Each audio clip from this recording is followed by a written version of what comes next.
বাংলাদেশকে আবার ভিক্ষুকের জাতি করে দেওয়া, এটাই বোধহয় এদের পিছনে ষড়যন্ত্র। তো আমার কি এটাই অপরাধ যে আমি মানুষের জীবন মান উন্নত করার জন্য কাজ করেছি, আর সেই জায়গাগুলিকে হামলা করতে হবে? সেটাই হচ্ছে সবথেকে দুঃখজনক, যে দিন রাত অক্লান্ত পরিশ্রম করে বাংলাদেশটাকে যখন একটা জায়গায় নিয়ে আসলাম, আজকে সেখানে দেখি এই একদিকে জ্বালা পোড়া সব কিছু। ঠিক যে প্রতিষ্ঠানগুলি মানুষের সেবা দেয়, আজকে মেট্রো রেলে চড়ে মানুষ কত অল্প সময়ের মধ্যে সময় বাঁচিয়ে কর্মস্থলে পৌঁছাতে পারতো, আবার ফিরতে পারতো। সেখানে ছাত্ররা, চাকরিজীবী, সাধারণ মানুষ সবাই তো যেতে পারতো। সেই স্টেশনগুলি পুড়িয়ে এখন ট্রাফিক জ্যাম, মানুষের কষ্ট।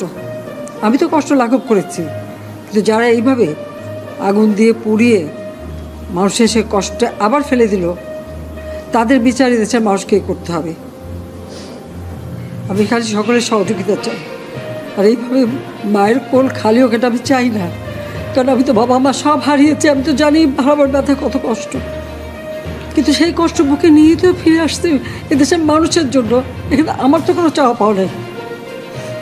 আমি তো আমাদের ছেলে মেয়ের জন্য কিছু করিনি, শুধু তাদের লেখাপড়া। নিজেরাই চাকরি করছে, নিজেরাই পড়েছে, আমি কতটুকু করতে পেরেছি, কিন্তু আমি দেশের মানুষের জন্য করেছি। আজকে অন্তত মানুষের ভাত কাপড়ের ব্যবস্থা, চিকিৎসার ব্যবস্থা, তাদের কাজের সংস্থা সবই তো করে দিচ্ছিলাম। যখন আমরা এক উন্নয়নশীল দেশে মর্যাদা পেলাম, তখনই এই তাণ্ডব করে ঠিক যে জায়গাগুলি মানুষের সেবা করবে সেই জায়গাগুলিতেই আঘাত।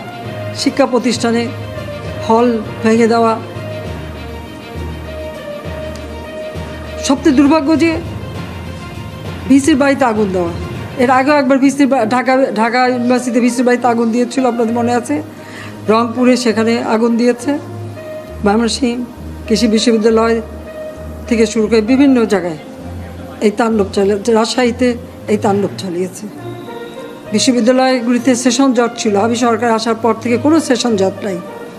লেখাপড়ার মান উন্নত করা, যাতে এখান থেকে পড়ে আবার বিদেশেও পড়তে হবে, সেই ব্যবস্থাও করে দিয়েছি। কিন্তু তারপরেও কোটা সংস্কার আন্দোলন, কোটা তো আমি বাতিলই করে দিয়েছি। আমি আহ্বান করেছিলাম যে একটু ধৈর্য ধরো, হাইকোর্টে শুনানি হবে, হাইকোর্ট যে রায় দেয় না। তারপরেও এই আন্দোলন হবে। আজকে এই যে এতগুলি মানুষের জীবনের ক্ষতি হলো, এতগুলি পরিবার ক্ষতি হলো। রাকিবুল ইসলাম, তথ্য 24। দায়িত্ব কাদের?